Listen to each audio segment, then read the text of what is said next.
Hi guys, today I'm here with you with a very short video entitled How to Make Your English Sonorous and Pleasant. I hope you'd love this video.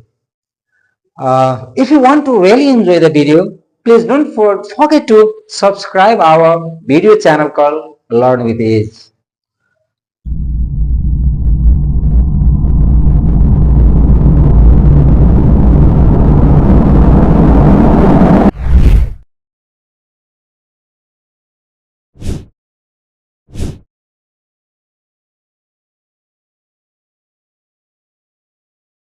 It's all about tips to make your English sound sonorous and pleasant.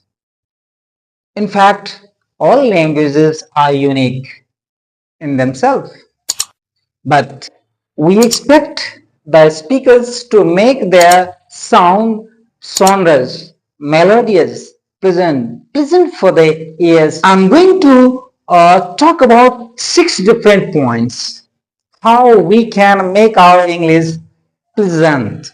The first thing is that first point is give you harmony to your speech. That's the first point. But before that, let me write the title.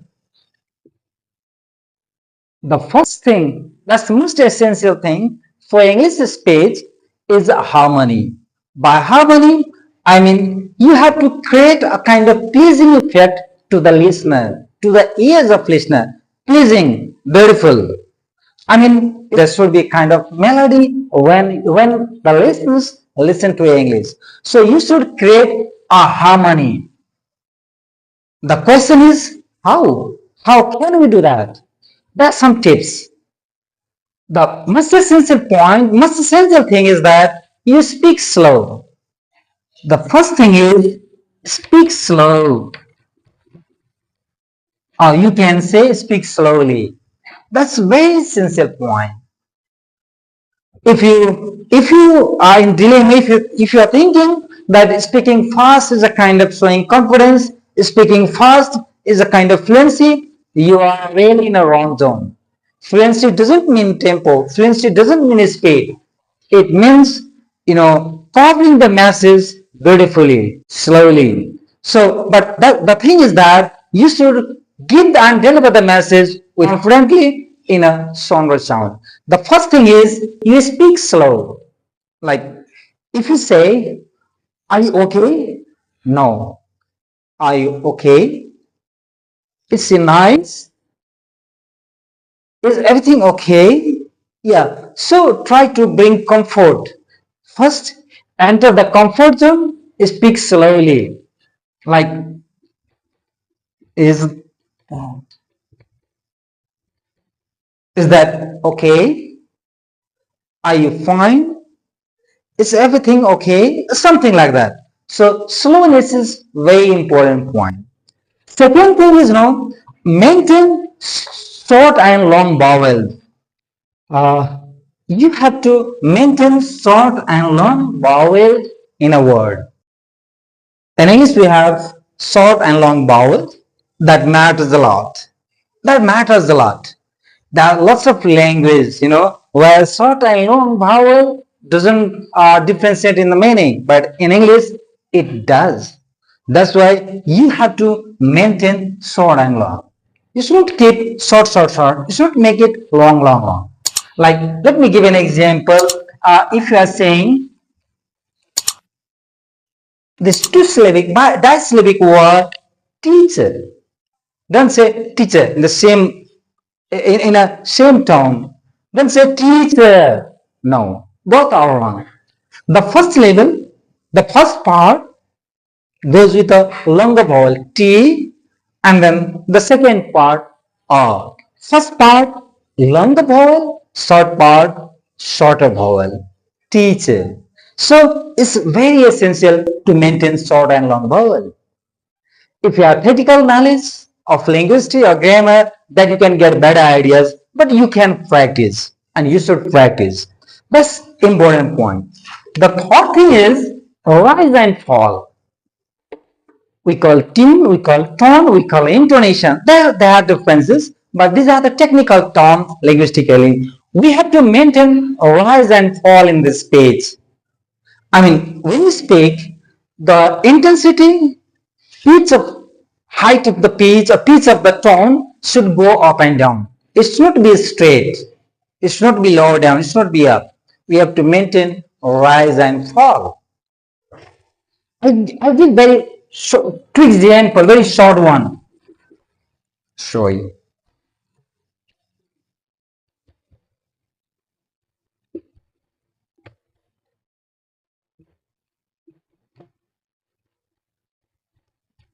See these two questions.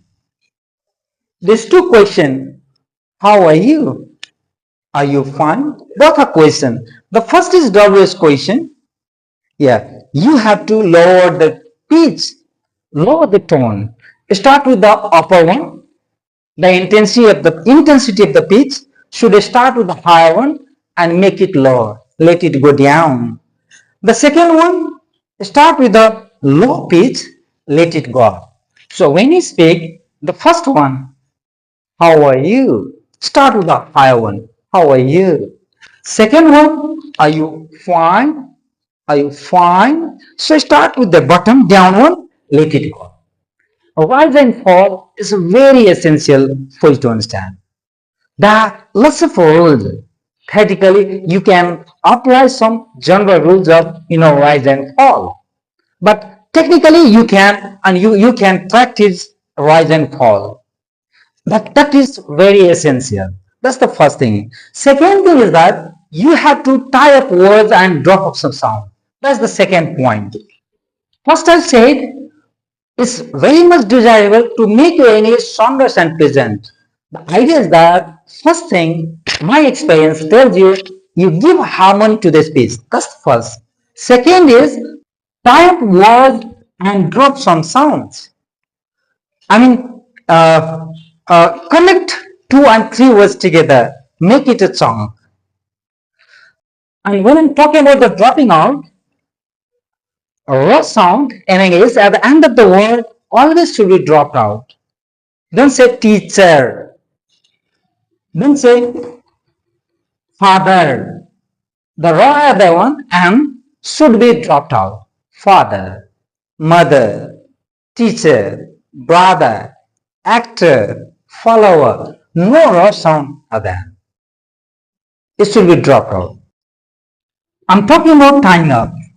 You can understand the same term as linking up. Let's say if you write, I have something like that. When you have these two words, you tie up these two words together when you speak it out or when you speak them out. So when you speak them out, don't say I have, say I've.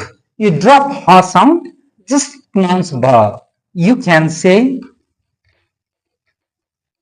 I've.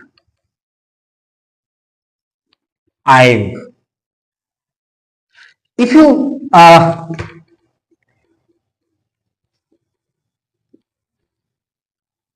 let's say if you are uttering the word they would go, so tie up the first part, subject and this modal verb, you tie them up, drop up some sounds and then utter them out. You say dead. You can write like that, dead. Don't say they would. Now, it doesn't give much meaning. So it's very essential for you to tie up the words and drop some sound. Here I have dropped up these. You can apply lots of cases. The second point. The third thing is, the third point is go for assimilation.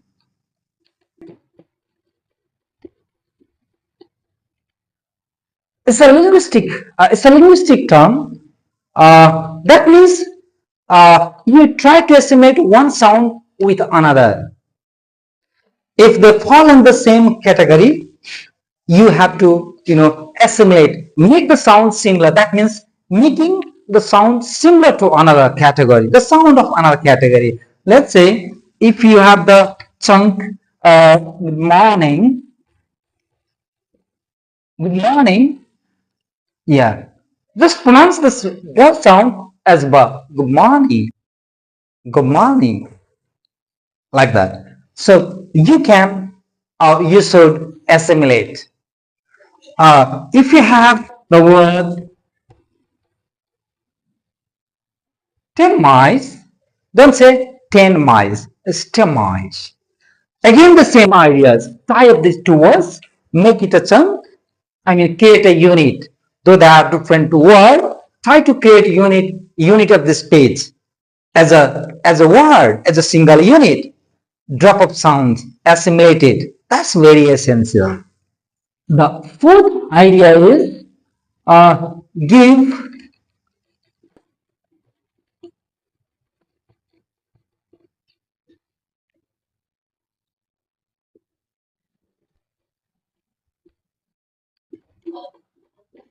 give due prominence. Give due prominence to a major word clause. Grammatically, we have learned noun, adjective, verb, noun, adverb, preposition, conjunction into 8 different parts of speech. Linguistically, you have read major word clause, minor word clauses. Major word clause, we mean 4 things: noun, adjective, verb,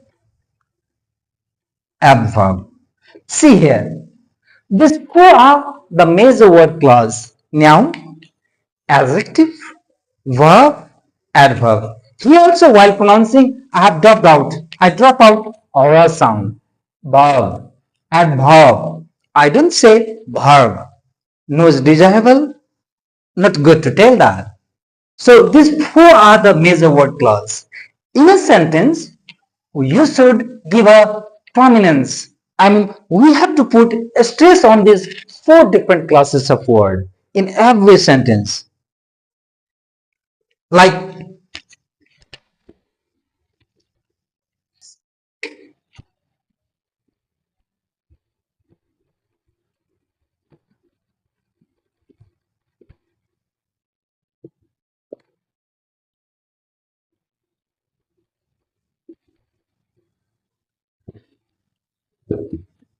see the sentence, I have always helped her in a difficulty.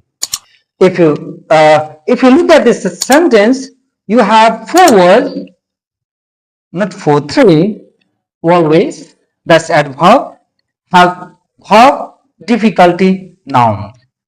Out of these 1, 2, 3, 4, 5, 6, 7, 8, out of these 8 words in the sentence, 3 are the major word class word.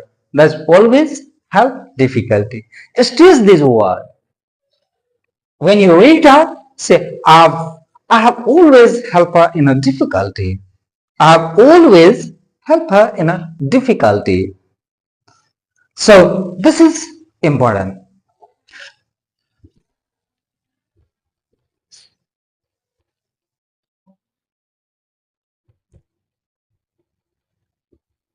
Sit on the example. Is what's Ursula doing? Ursula now doing verb. Again, here, out of these 4 words, 2 are the major word clause. This is noun, that's verb. You have to acknowledge, you have to give prominence. You have to put this word under the stress. So tell what's Ursula doing? What's Ursula doing? This is theoretical thing. Learn some common rules for stress and intonation. That's very essential. That is if that's applicable and that's desirable. So if possible, if you can learn some rules from grammar, from linguistic, from English phonetics, and wheresoever, you can learn and you can practice it. So this is all about the theoretical things, but very important. How we can put a stress?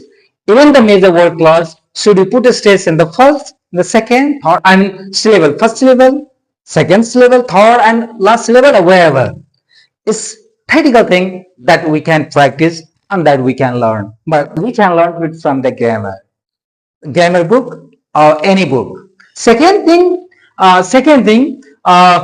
when you want to learn the stress and intonation, if you listen to the native speaker speaking, especially television program, English news, that will work a lot. In my case, BBC News has worked me a lot. I've listened it a lot and it's worked in my life. And I have done a lot by watching BBC News. You can go for that. If you follow any or if you prefer any other English program, it's up to you. But don't forget to do that. It's very important, very much effective. The last thing and the last point of my discussion is stronger and weaker form of the words. See the stronger and weaker forms. There are some classes of word like pronoun, auxiliaries, modal, article, preposition, conjunction. There are some words that have two different forms. You can use as stronger form or you can use as weaker form. That's very essential for you to understand. To understand. It's very desirable, very essential. Uh, Let me start with one example. Let's say one word.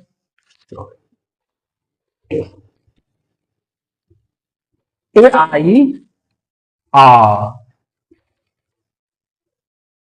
R. R. R. This auxiliary, R is a stronger form, R is weaker form. But generally, minor word clause is used as, or it's desirable for the we speakers to use the weaker form. Let's say, we say,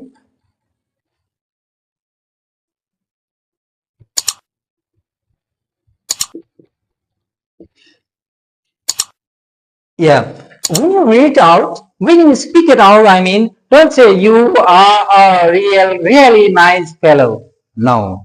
Try to again apply the same thing. Tie it up, make it a shorter form. So you are, not you are, you are. You are a really nice fellow. Again here, adverb, adjective, and noun. Give prominence, stress, I mean, you are a really nice fellow. You are a really nice fellow. So give stress to these three words. Yeah. Tie it up, that sound, and you use the weaker form. We have lots of example of stronger weaker form. Another example is, let me give F-O-R. For, you can use for, you can, so this is stronger form. This is weaker form, this for, this for. When you use this word in a sentence and between, somewhere in the middle of the sentence, you use the weaker form. Like this file.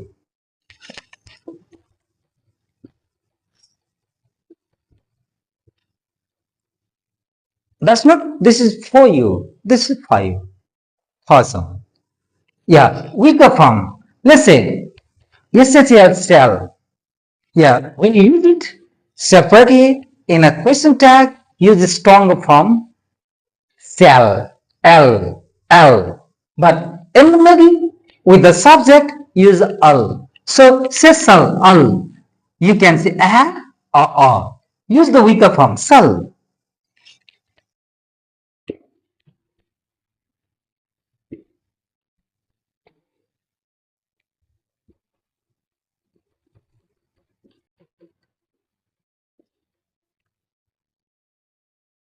See the sentence, I shall do that. Individually, you can read them out like that. But when you speak it out or in a sentence, in a connected speech, use the weaker form a. Say, I shall do that. I shall do that. Do as a prominence, he shall as a shall. There are lots of words like you can talk about individually is should, but in a connected speech, it's not should, it's should. You said that. You should do this. You should do that. Don't say you should do that. No. Use the weaker form. Alright? So these are the common theories, these common tips that you can apply when you speak English. That will try to create a kind of pleasantness in your speech. And the listener would love to listen to it. And that will be a success if your listeners are willing to listen to you. Thank you. Again, don't forget to subscribe our video channel Learn with Ease. Thank you. Namaste.